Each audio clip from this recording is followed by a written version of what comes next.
Hello guys, see you again, and this is Villain Hubs. So today we're going to cover the brand new comic, What If? Uncanny X-Men 2026, Issue 1. But before we get into the story, make sure you hit the like and subscribe button if you don't want to miss my next video. Now let's get into the story. For the first point here, we can see the Watcher looking onto the Earth, and there's a question asked, what if Cyclops had stayed with Madeline Pryor? So let me explain a bit here. In the original timeline, Cyclops had a complicated relationship with Madeline Pryor and Jean Grey, so his decisions could have huge consequences for his family, his children, and the X-Men. And between Jean Grey and Madeline Pryor, he chose Jean Grey in the original timeline. So what if he chose Madeline Pryor in this timeline? What will happen? So in the next point here, explain us that in the original timeline, Madeline Pryor has died in the Inferno event. But in this timeline, she's saved by the X Factor, and you can see Madeline Pryor is holding her baby. And the next point here, you can see Jean Grey was upset because the man that she loved did not choose her, and so she flies away. Jean then attacks Mr. Sinister with telepathic power. She screams, "Get out of my mind!" as Mr. Sinister tries to infiltrate or influence her thoughts. She uses her powers to enter his brain and project his painful emotions and worst thoughts back onto him. So at this point right here, you can see Jean Grey already defeated Mr. Sinister and did everything to protect Nathan from Sinister and Apocalypse. Because in the original timeline, Nathan is sent to the future and becomes known as Ascani-san. This confirms Nathan's origin story, which later relates to the character Cable. You can see Cyclops, Madeline, and their kid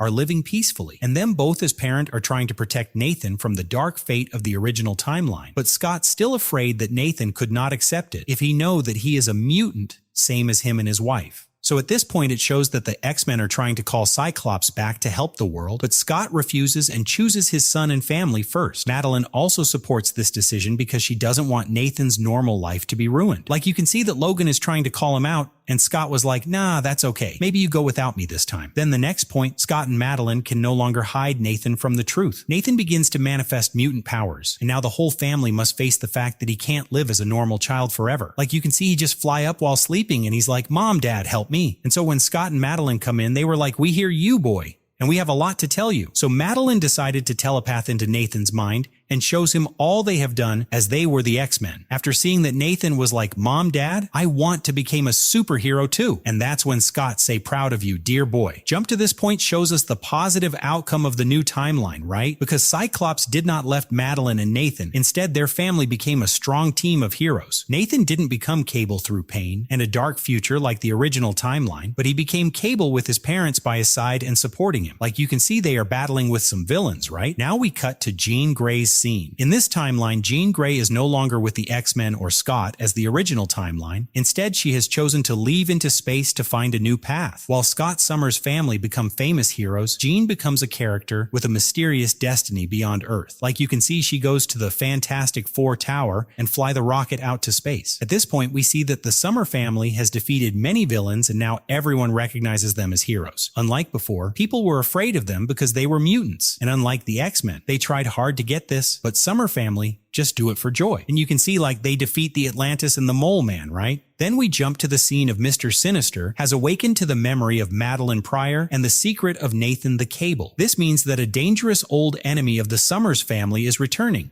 and he may be after Madeline and Nathan. Like, you can see Mr. Sinister is watching them fighting with the villains on his screen and scream Pryor's name, right? Because he just know that his mind been observed uncover the secret that had been stripped away. Then the next point right here, you can see group of people who have sign of Mr. Sinister on their head are coming into the X-Mansion. And you can see they killed all the mutant who live in there. And this point also tell us that lucky to Nathan that he was not here, which means they come for Nathan. But instead, they encountered Scott, and the fight left Scott blind. After seeing this, Madeline was furious and rushed into the fight, which left her unprepared and impaled by Harpoon's spear, causing her to die. And you can see that Mr. Sinister just shows up and kicks Scott in the face, right? And Madeline was hanging on the wall by the spear. I don't know if she death or not, but let's get into another point. So we wonder why Mr. Sinister came to attack Scott's family, right? It's because he mistook Madeline for the one who wiped out his mind, but it was actually Jean Grey. And we can see Nathan return to the X-Mansion with his friends and see the X-Mansion was destroyed. Nathan is very worried about his parents. When he arrived, he found his parents hanging on the X-Wood. It was so sad that Madeline already gone, but Cyclops is still alive. You all can can see this, right? It was emotional here. So you know what? This the time that father and son decided to take revenge on Mr. Sinister. Now everyone, this scene is really brutal because as you know, usually the X-Men just fight to protect or stop, right? But this time, they kill them all. As you can see, Wolverine and Colossus. It's really crazy. And so you see, at this point, Nathan said to Mr. Sinister, like an eye for an eye, right? And then he just using his telepath power, take out Mr. Sinister's eye. And then Cyclops just come in and use his gun, shot over Mr. Sinister's head. And his head was like explode like watermelon. So Cyclops is now too cruel, right? So at this point, we can see the story tell us that the Krakow and Arakko was born without Hope Summer come to Earth or any mutant DNA. So that means their biggest enemy is coming. And we also see Scott discussing this with Professor X. And he tell him that there must be another way. But Cyclops was like, don't worry, I can kill them all. This means even Cyclops was cruel now. He still saved the Earth, but in the cruel way. And at this scene, we also see that they mention Miora McTaggart, right? So let me explain a bit here. Krakoa defeated Arakko by killing his previous queen, Moira McTaggart. But Laktuka the Knower knows everything and is aware of Moira's special abilities. You know why? Because when she dies, she can reset the timeline or start a new life, bringing knowledge from her previous life with her. So keep in mind that Miora is the only key to defeat both of Krakow and Arakko. So we jump to this point. We see Cyclops leading the X-Men to battle Arakko. And we can see that the Avengers and the Fantastic Four also join the fray too, right? And the story also tells us that the Iraqi had killed many humans in their short time since Apocalypse sent the island to Earth. And then we see that the X-Men may not be able to win because you can see Logan's head has been cut off, right? And Cyclops was like, Colossus, bring Logan's head back to his body. And Magneto was deeply injured. And he was like, how unfortunate. One of them was made of glass. And so now Nathan and Cyclops are surrounded by enemies. So now at this point, Nathan was killed by Sabanar in the war. So Scott, who once tried to protect his son from a dark fate, now ended up taking him into the war and losing him. It's a very sad point, right? This showing that Scott's path of revenge has completely destroyed his family. Nathan's death completely breaks Cyclops' heart. He attacks Sabanar in a rage, without considering the consequences. He changed from a man who once chose family and love, now has become a man who lets darkness and revenge guide him. So at this point, Cyclops' path of revenge continued into a massive mutant war that killed many. After less than 30 hours of fighting, the government decided to use their weapons to stop the mutants. It was at this point that time fell into complete chaos. So at the end of the story, we are told that if Cyclops was with Madeline Pryor, it will be a good choice. But Madeline and Nathan have to die, and Scott's love had changed to revenge. Then the world got destroyed. So with that being said, Guy, our story end right here. And hope this video make your day. And don't forget to hit the like and subscribe button.